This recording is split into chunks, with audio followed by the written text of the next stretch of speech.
A summer night, Matthew Arnold in the deserted, moon-blanched street, how lonely rings the echo of my feet. Those windows, which I gaze at, frown, silent and white, unopening down, repellent as the world, but see, a break between the housetops shows the moon. And lost behind her, fading dim into the dewy dark obscurity down at the far horizon's rim, doth the whole tract of heaven disclose. And to my mind the thought is on a sudden brought of a past night, and a far different scene. Headlands stood out into the moonlit deep as clearly as at noon. The springtide's brimming flow heaved dazzlingly between. Houses, with long wide sweep, girdled the glistening bay. Behind, through the soft air, the blue haze cradled mountains spread away.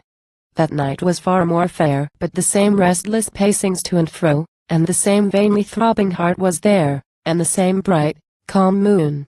And the calm moonlight seems to say, hast thou then still the old unkeyed breast, which neither deadens into rest, nor ever feels the fiery glow that whirls the spirit from itself away, but fluctuates to and fro, never by passion quite possessed and never quite benumbed by the world's sway?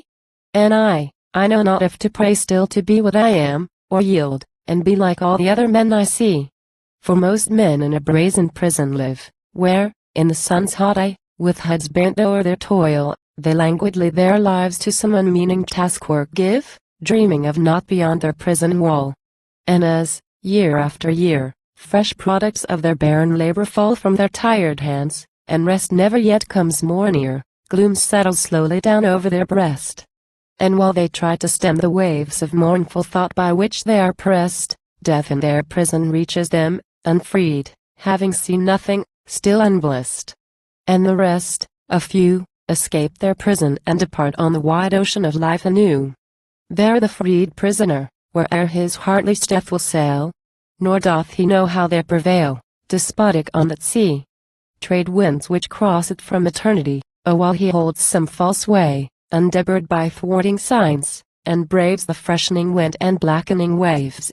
And then a tempest strikes him, and between the lightning bursts is seen only a driving wreck, and the pale master on his spar-strewn deck with anguished face and flying hair grasping the rudder hard, still bent to make some port he knows not where, still standing for some false, impossible shore. And sterner comes the roar of sea and wind, and through the deepening gloom fainter and fainter wreck and helmsman loom, and he too disappears, and comes no more. Is there no life, but these alone? Madman or slave, must man be one? Plainness and clearness without shadow of stain. Clearness divine. Ye heavens, whose pure dark regions have no sign of languor, though so calm, and though so great are yet untroubled and unpassionate. Who, though so noble, share in the world's toil, and, though so tasked, keep free from dust and soil.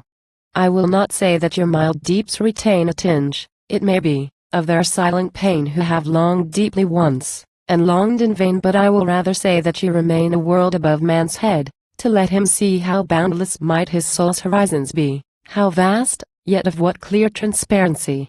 How it were good to live there, and breathe free. How fair a lot to fill is left to each man still,